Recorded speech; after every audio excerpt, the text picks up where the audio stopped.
Hey everybody. Oh, another Patreon request. Tic-tac-toe, 2 in a row.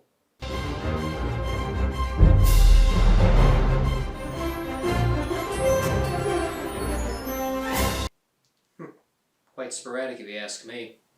Anyway, this one comes from James Moyner. Another ongoing patronage where his continuing donation was able to get a film of his choice reviewed right here on this season of Vaulting. I would not like to personally thank him, but also for the pick he provided. It's one I've been meaning to revisit for quite some time, and also examine for the show. And the timing could not be better. I can say that much. If you just want to be like James and get a film of your choice reviewed right here on the show, go over to my Patreon page, make a donation, and I might see if I can squeeze in for this year. If not, there's always next year. And while you're over at my Patreon page, feel free to take a look around. We got some bonus episodes and other goodie delights to keep you satisfied at bay. Until the next episode, of course. But anyway, no chance in beating around the bush, because as you can see, today's episode is going to be particularly interesting. Because we are going to dig right into the name that many Hollywood folks fear to dread to ever speak of its name. Ishtar. じゃあまずは私にひざまずいて足の甲に口づけしてくれる？私一応サーバントだからちゃんと契約したいじゃない？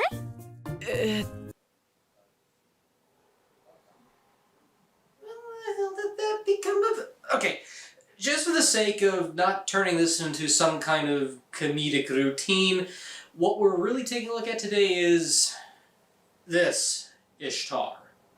From the streets of Manhattan to the sands of the Sahara to the cabarets of Casablanca, Ishtar. This is some of our best work. And before we commence, there's something I just gotta do. Let's see, where did I put you?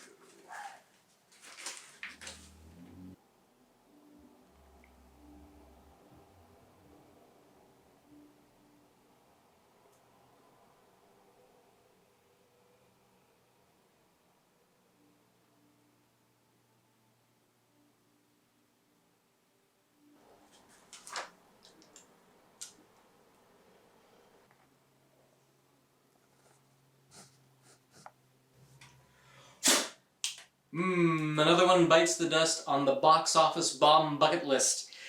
Just to chance it even further, I wonder who's going to be next. It could be Last Action Hero. I've been meaning to do that for a long time. It would be intriguing to do Mallrats, I can say that for certain. And oh look, the Iron Giant! This is just a list of movies good and bad that didn't do quite so well at the box office. Keep that in mind. So many possibilities, so little time. And before anyone requests them to me, here's a brand new intro.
On this show, when I review something that is considered the worst movie ever made, I like to scrape below the surface to see if it is granted such a title.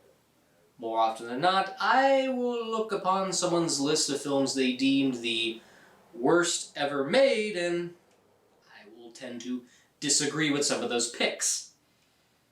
I mean, after all, in some cases, it might be something that's outright bad, or it's just a case of something being overhyped.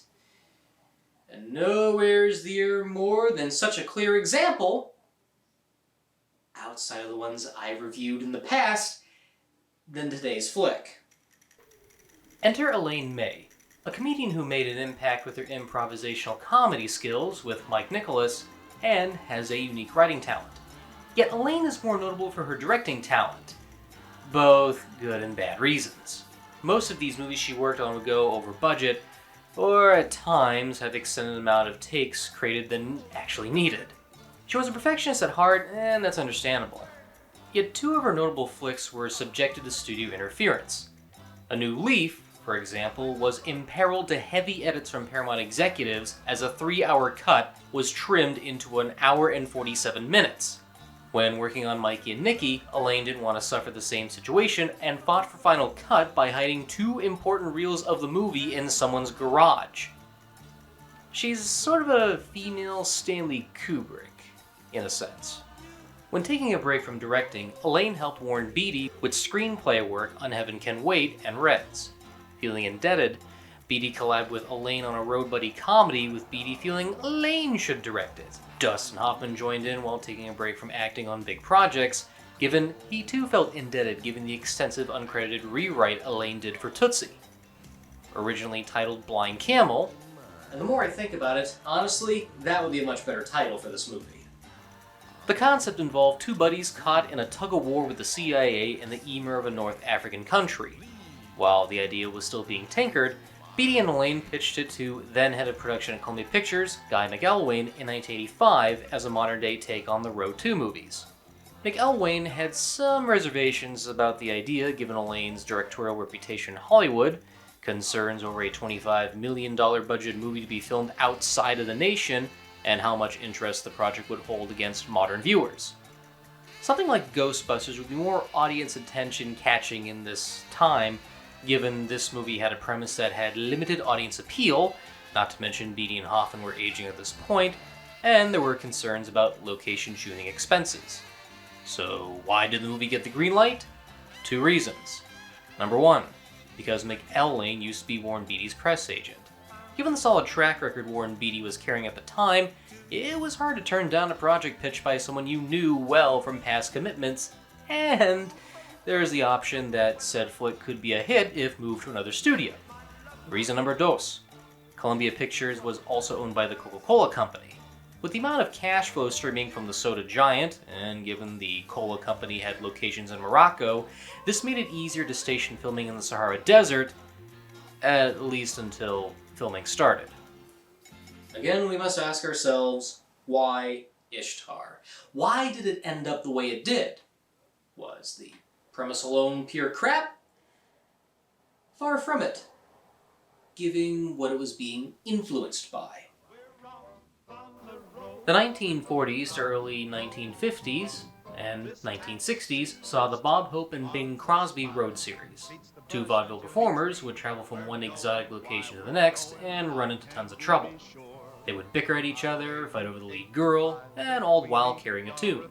You know what kills me? What's the matter now? You never listen to me. That's what kills me. And where are we now? We're lost. Yakety, That's yakety, where we are. yakety, yakety, Yeah. yakety. Come on, They were far from comedies, but pure fun satire, with adventure and romance. Having not seen them until now, I did manage to watch a couple for research purposes, and they're a damn delight. Some of the cultural sensitivities of the time might be debatable, but there are fun movies that are packed with music and humor. Elaine May and Warren Beatty wanted to take that and add some realism to it. There's no problem in doing something like that, but if your will is to pay homage to a film series that's all about comedy, and then place it grounded in reality, that's gonna be a whole lot harder to pull off than you can imagine. It's kind of like taking the Naked Gun series and trying to turn into Cops. that hard. The plot follows two songwriters, named Chuck Clark and Lyle Rogers, who are down on their luck and hoping to make it big. They seek influence from Simon and Garfunkel by writing their own tunes and singing them. However, there's one major issue. Can you guess what it is? Telling the truth can be dangerous business. Honest and popular don't go hand in hand. If you said they can't write or even sing a good tune, then you can collect your free cookie and just about, oh, I'm sorry. The offer just expired.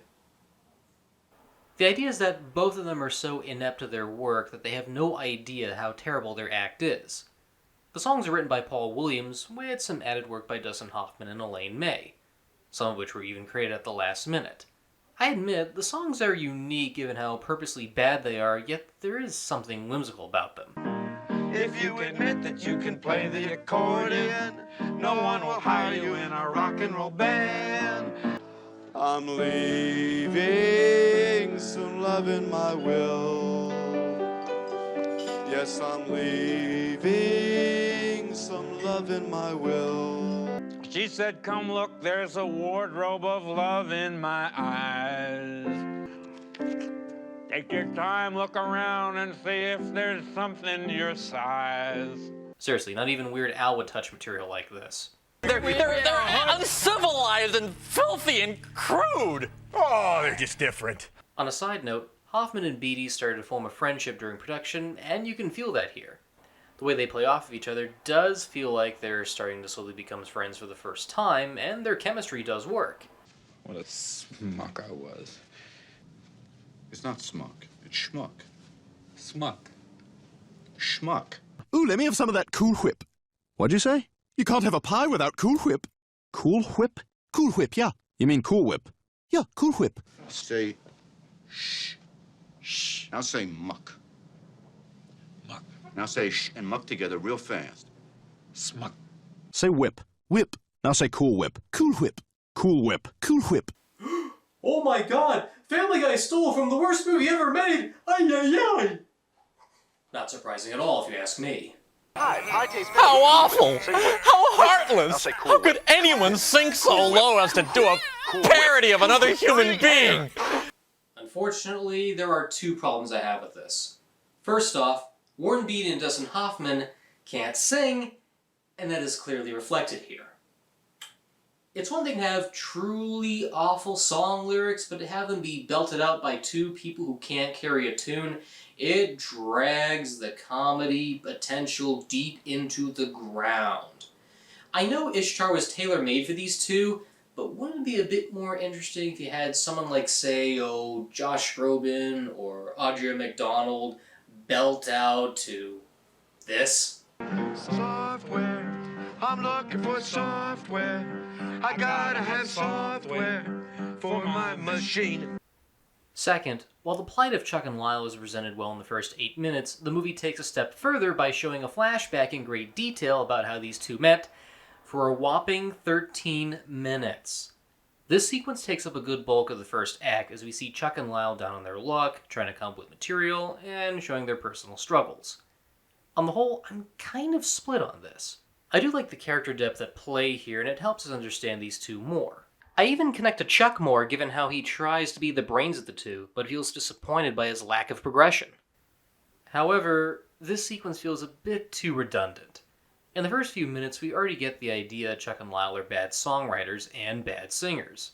This entire sequence here just replays too much information to the audience. On top of that, in the flashback, we see they're so incompetent of their mediocre skills to the point they lose their own girlfriends. Listen to me, she's not worth it. She didn't understand your sense of dedication. It's even funnier when you realize that their heads are so far up into their own butts to the point they can make a song about anything. Can you give us another half hour? Half an hour? Yeah. Half an hour? Yeah. Half an hour like the last half hour? Give me half an hour like the last half hour. Give me half an hour like the last half hour. Watch out for those tempo changes, man. Because when we go into the second bridge, this takes off. Even then, we already have a good idea when their agent, played by Jack Weston, tells them the basic truth.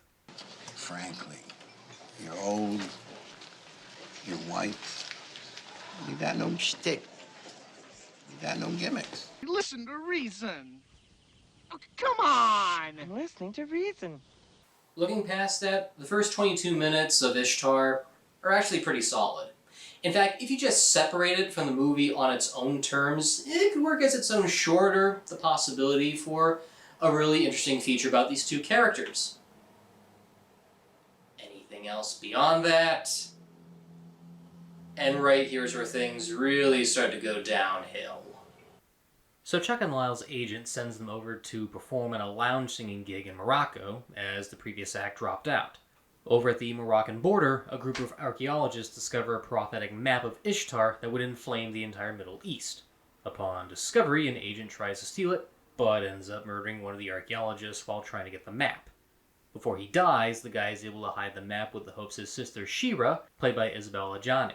Shira is part of a group that opposes Ishtar's government, and they plan to use the map as a means of leverage for social reform in the country. Sounds simple enough, but this subplot is not enough to hold much interest. Not even for an Indiana Jones movie. And granted, the Bing Crosby and Bob Hope road movies would let stuff like this take a back seat for comedy. How did we get loose with our hands and feet tied and everything? If we told anybody, they'd never believe it. Oh, let's not tell them, huh? Though if you've probably noticed about now, the true main issue with Ishtar is tone. Everything is played way too serious, and there's no sense of will for the audience to relax. It's one thing to have bad lounge singers, but with a deep backstory, that kind of kills the mood as we end up trying to sympathize with our leads instead of laughing at their plight. The plot with the map could work on its own terms, but only if it was done well. Oh, and spoiler alert, there's not much payoff to it. What's so great about building up this prophetic map when there's not much else done to it? I mean, it'd be more interesting if, say, it was a missing idol or something that belonged to a lost goddess, but if you're going to have something and say it's so gratifyingly important, what's the point of going all this trouble when you don't provide any sufficient punchline to this particular ancient item? Would be a bit more interesting if it was one of the missing tablets of the Gilgamesh legend. Given how there's so many chunks of that story missing, it'd be pretty funny to see if there was a tablet that contradicted what historians claimed was missing from the story. Wait a minute. What was that prophecy detailed in the map again? It speaks of a time of upheaval when two messengers will appear in Ishtar, and through them, the poor and lowly will rise up, and the mighty will be humbled. Wait. Let me guess. The two messengers of God are supposed to be Chuck and Lyle. No one will find it except the two messengers of God. Hello, romance. Hello, adventure. I need a pencil. Now I do wonder if there's some kind of prophecy in that map about an audience getting its refund over this painful irony. From there, the comedy gets even more shaky.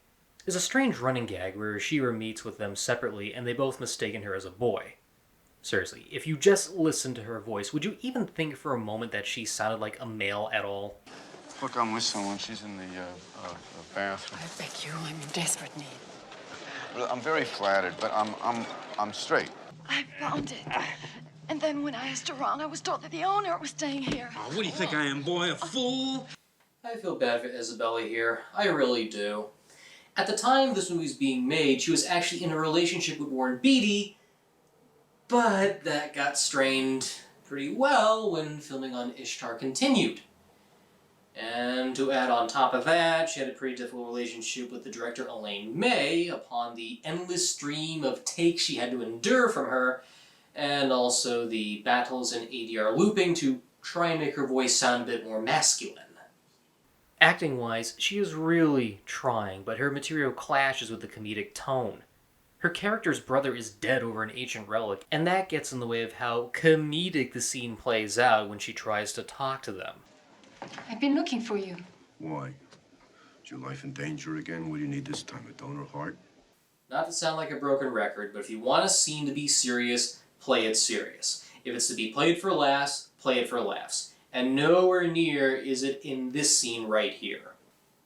Shira tries to talk to Lyle after breaking into his room, but he's more interested in questioning the burglar's gender than anything else. How old are you? 15? What, your voice is still changing. You're just a kid. What kind of life is this? Breaking into hotel rooms, robbing people, kissing guys on the mouth? You know. Listen to me. Your roommate is a CIA agent. The room may be wired. He gave me his passport in Ishtar. Are these breasts? Are you just not sure? You don't know the difference. You don't.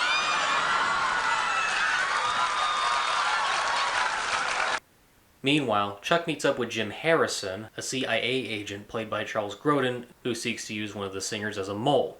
He plans to obtain the map to avoid the Emir of Ishtar from losing ownership of the country. Again, as much as the political espionage stuff bores me, it's Charles Grodin that keeps me awake here. I do like how his character is trying to keep everything together, even if it means backstabbing some folks. And a lot of that is attributed to Grodin's performance. It's not meant to be funny. He's cunning and deceiving, but there's this weird charm to him that he normally gives to his performances that's kind of hypnotic. To see if he can dupe you into becoming an agent for a so-called people's movement. The United States government will not be blackmailed. However, I see no difficulty in meeting your timetable. Move the camel. Move the camel. The camel. Move the camel. Move the camel. Where? Anywhere is on my foot. Oh. Back in the 1970s and 1980s, Grodin was very much what to Christopher McDonald was to the 1990s and 2000s. At least until Beethoven.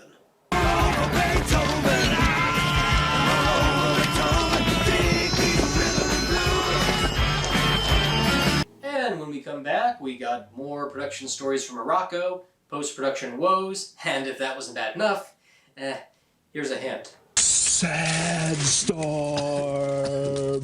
Sad storm. That's right, Joel. Stay tuned. I am the future of the world. I am the hope of my nation. I am tomorrow's people. I am the new inspiration. And we've got a song to sing to you. We've got a message to bring to you. Please let there be for you and for me a tomorrow. Tomorrow. If we all can agree, there'll be sweet harmony. Tomorrow. Tomorrow. And we all will be there. Coca-Cola to share. Feeling so real and so true. So real and so true. Promise us tomorrow. And we'll build a better world for you.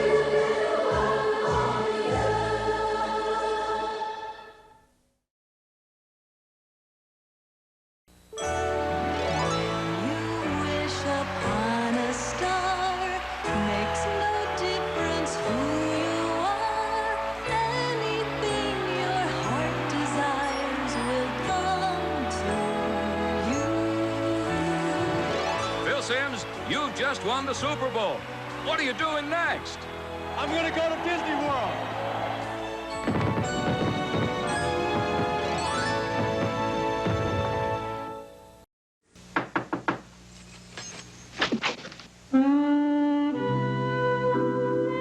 Hi. I just moved in next door. Could I borrow a Diet Pepsi? Sure. Come in. Yes. How about something else? Listen, if you don't have a Diet Pepsi... No, I got it. Chasing down a tree. Turning up my engine. Tissue squeeze. I'm on the edge. Tonight, tonight, tonight. You okay in there? Here's your Diet Pepsi. That must be my roommate, Danny. Danny? Hi, I'm Danielle. You got another Diet Pepsi? Sure. Diet Pepsi, the choice of a new generation. plot and humor of Ishtar wasn't bad enough, filming was a whole different ballpark altogether. At the time of its pitch, it was set to be a $25 million movie filmed outside of the US, and then for one reason or another that grew to $27.5 million, and then eventually $51 million. And if anything, right here is probably a good place to talk about some of those troublesome production stories, given where the direction of this movie goes into. Filming was supposed to begin in August of 1985, but was pushed back to October due to some script rewrites and high political tensions. Once they got over there, thankfully nobody was hurt or killed, despite some worry of terrorist attacks by the two leads. When it came to using the locals of Morocco, they were cooperative, but perhaps too cooperative. One time they asked for 200 extras, and instead they wound up with 8,000 people coming onto the set. And for a country that was not accustomed to Hollywood filming at the time, they were certainly ready. After tons of potting around and setups, the story sort of kicks into gear. Chuck and Lyle start to understand the political tension and try to avoid both feuding groups. As they disguise themselves, Lyle tries to seek help from one of Shira's supporters, but that goes foobar really fast. Okay, so he's told to find a camel salesperson named Mohammed and tell him, I want to buy a blind camel. Basic secret code stuff. Unfortunately, he runs into the wrong salesperson, and as a result... I didn't actually buy him, they sold him to me, but... Here, come on, boy, easy, fella, kid. Easy, boy. What the hell's the matter with him? Is he blind? Well, yeah, he is, but he's in perfect condition. Wonk, wonk, wonk. But oh, this camel was the stuff of legends. Supposedly, the story goes is that they were looking around Morocco before filming to find the right camel to play this part. And they did find one with perfect droopy eyes, but they didn't want to tell Columbia Pictures that things were running so quickly, and giving Elaine May's perfectionism, they decided to shop around and see what other choices they had. After a long-dated search, they felt that camel number 1 was their best choice. Their first choice, after looking over a sea of many. So they went back to said salesperson, inquired about the camel, only for the guy to admit that during their search, he had eaten the camel. And if this story is 100% true, all I have to ask is what the fuck, Hollywood? I know they're out there. I can hear them checking for refunds. It was expenses like these which caused the budget to rise. If a part of the camera broke, they would have to purchase a replacement part from Manhattan with a coordinator directly without going through customs and shipping. Even then, they would have to wait for said part to come in, which would take days or weeks or even further. Because the crew was so far from home, it made the costs go up more. Thankfully, Hoffman and Beatty were able to keep their cool, even during times when Elaine would constantly make them do multiple takes. However, that wore off fast when Beatty and Elaine started to quarrel about camera placement in the desert to see what sold the comedy more. Most of Ishtar's problems actually comes in the final third when our leads are told to wander the desert by the CIA and Shira's group. It just tallies up to our two heroes just walking around the desert and trying to survive. Both groups want them killed to avoid any trouble, but the only thing on Chuck and Lyle's mind is trying to get to their gig on time.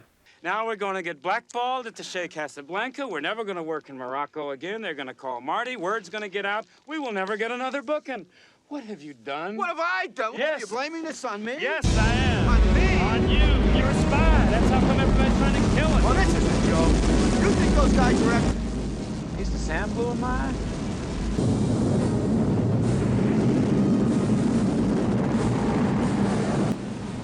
What does this mean?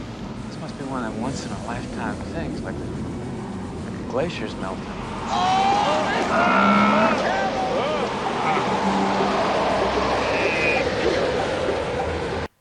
really isn't a whole lot to say about these scenes. It's very much the equivalence of trying to commentate over a melting ice cube second by second. First they get nearly attacked by vultures, then they stumble across a weapons dealership, and it starts to pick up. Chuck is mistaken for a translator, and Lyle hides among the group, pretending to understand the nonsense being spewed. What was I supposed to say again? Do it.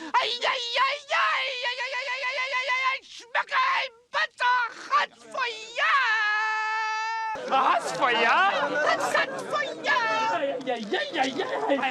ya!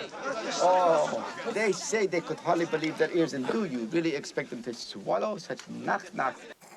I admit, I think it's kind of funny, but I feel that other people would debate about how cringy it is. There is an infamous story told by production designer Paul Silbert that goes Elaine May originally wanted to have sand dunes across the location. After looking over the area not pleased with the sight, she ordered to have the desert look flatter and had a bulldozer crew leveled off in 2 weeks. However, artistic consultant Philip Schoper have disputed this tale and just said all they did was handpick the land and have some sand trucked in. Either way, it's far more fascinating to debate about as opposed to commentating over scenes like this. My lips are on fire with my desire for you. So let me drink the water. Let me drink the wine. If you're not my daughter, will you still be mine?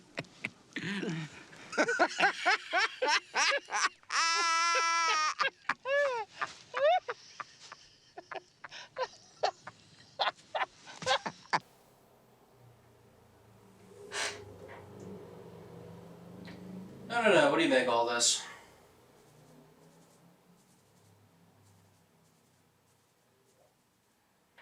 I agree. Not funny.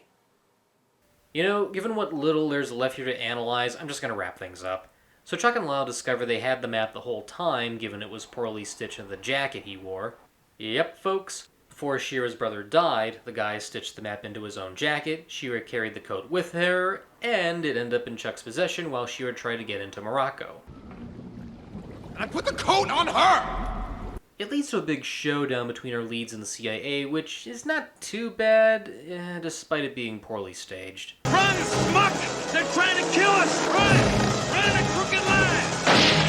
Run! Keep running! After some help from local friends, their agent blackmails the CIA into exchanging the map for social reform and a government-funded live tour album deal. But we can sing our hearts out all night. And if we're lucky, then no neighbors complain.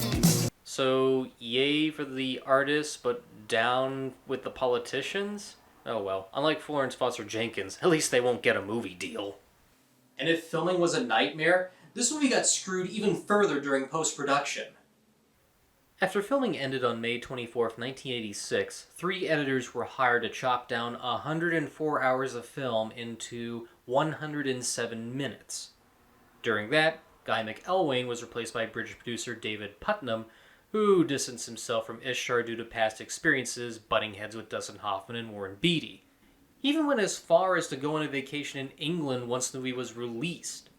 This, and Ishtar missing its original Christmas 1986 release, created some negative buzz on the movie, leading many to believe its own studio had no faith in the movie, especially when its marketing budget was cut back to $8 million. Prior to its release, Ishtar did get 3 successful preview screenings, which gave some hope, and the movie did get the #1 spot at the box office on opening weekend, with a modest gross of $4.3 million, beating out horror cult classic The Gate, which had no big names, and was made on a small $4 million budget. However, Ishtar didn't fare any better afterwards. The critical reception was greatly mixed, with many leaning towards negative. And once some summer newcomers came in like Beverly Hills Cop 2, Ishtar sank fast from the top spot and was pulled from theaters after running for only 4 weeks. Sheesh, at least Morbius lasted longer in theaters. As a result of this, David Putnam was replaced by Dawn Steele, and Coca-Cola decided to get out of the movie business by selling Columbia to Sony in 1989. While Ishtar didn't damage everyone's career, Elaine May would never direct another movie again, save for screenplay work on The Birdcage and Primary Colors.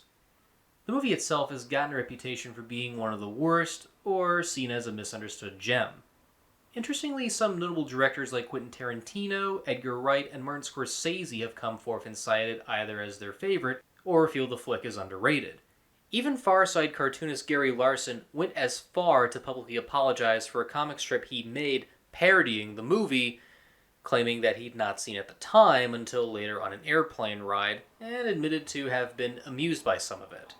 There is also a director's cut out in circulation that trims 2 minutes of footage from the movie. After comparing both cuts back to back, not too much is missed. If you saw either version, you would be fine. Still, I do find it fascinating how some small moments in the theatrical cut are refurbished in the new edit. Here, it's mostly just dated references some modern audiences wouldn't get, or just tightening up some action scenes. So the rumor that it was recut to remove any political incorrectness is complete bullshit. However, it seems its rotten reputation still stands, as the current home video releases of the director's cut and rare theatrical cut Blu-ray release are bare bones with no bonus features. There was even an attempt by Indicator to do a special edition release, but their plans were halted by legal complications, supposedly over the bonus features.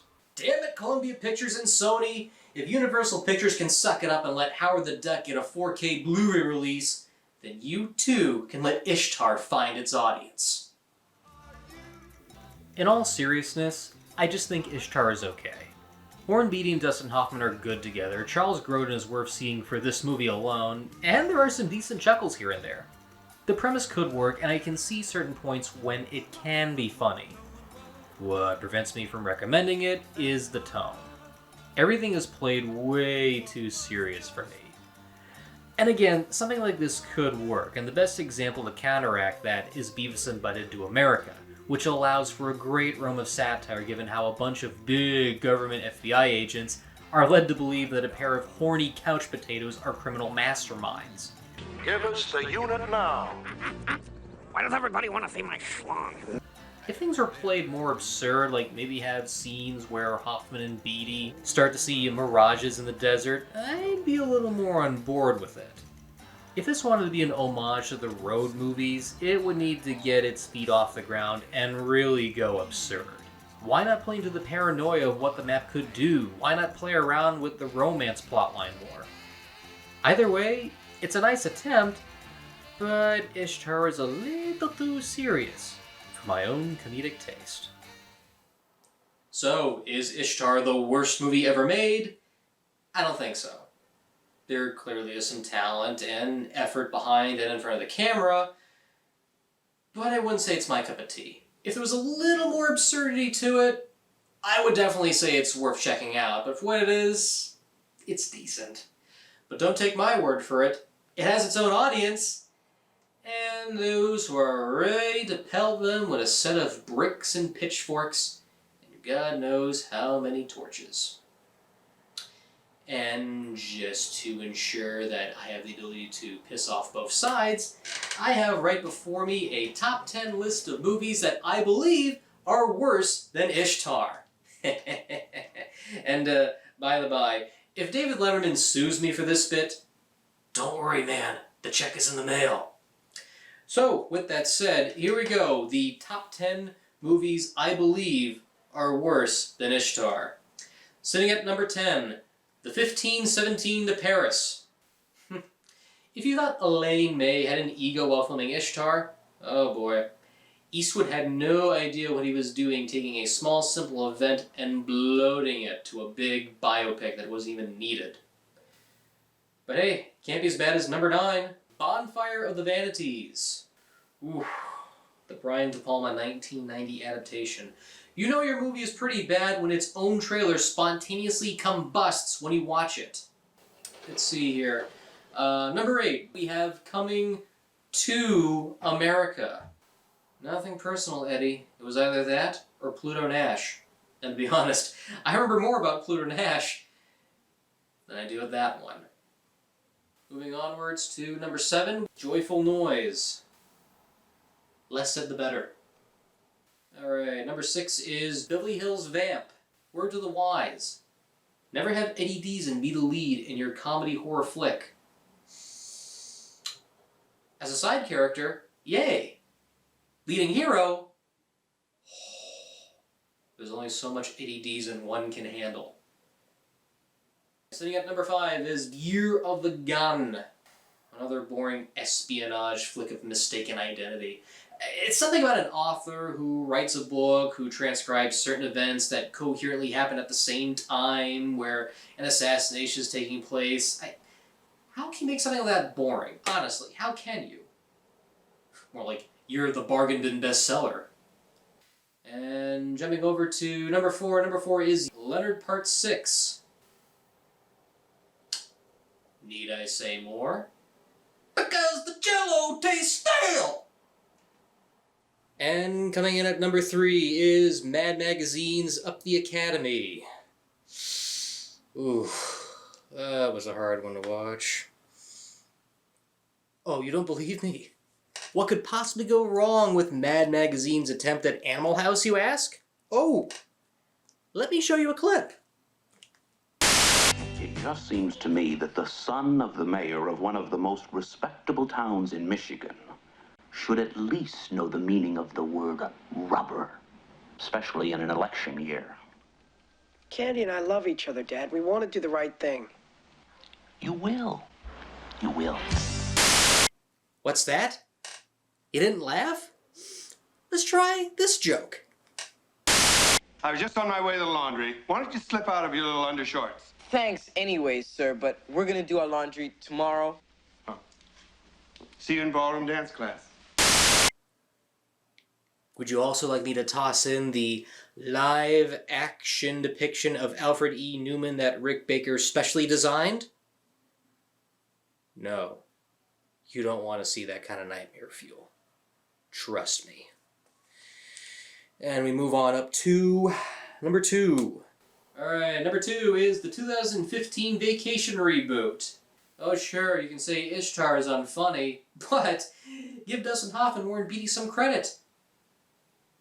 They weren't swimming around in a hot spring full of excrement. And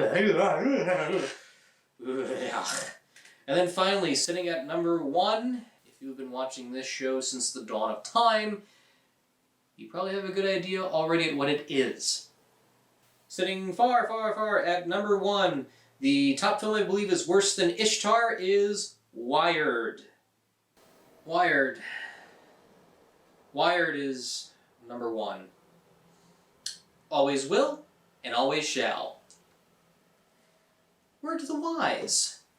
When making a John Belushi biopic, don't turn it into a 2-hour drug PSA. And hey, give Ishtar some credit. At least it ran shorter than that flick. Anyway, that's all the time I got for today. Play me off, Bobcat!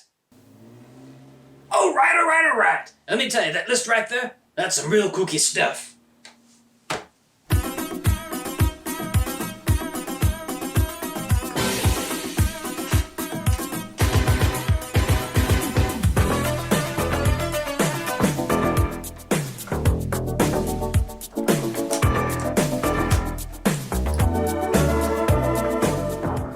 Until next time, see you in the next upload.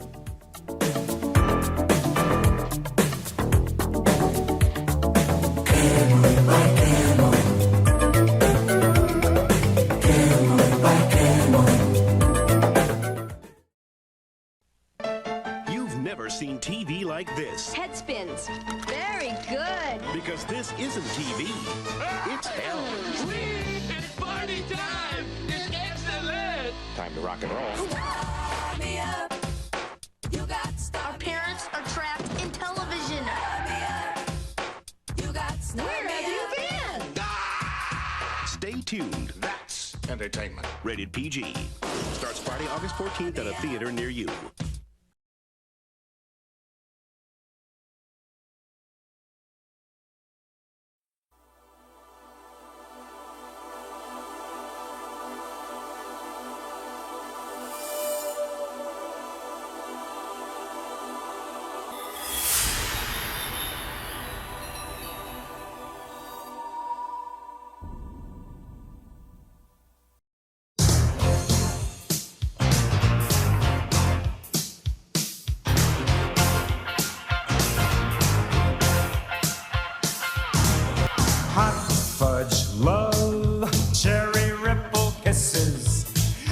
smacking back, slapping perfectly delicious.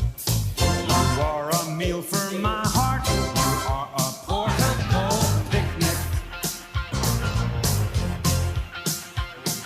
Sweet southern love, you're good as grits and gravy. Good looking, your cooking makes my straight hair wavy. You are a meal for my heart, you are a portable picnic.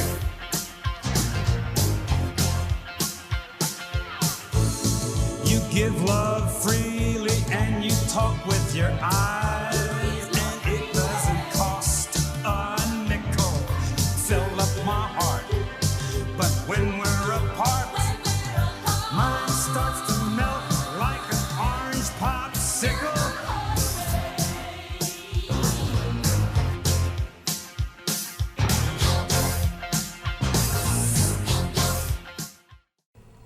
Cut. This is the screwiest picture I was ever in.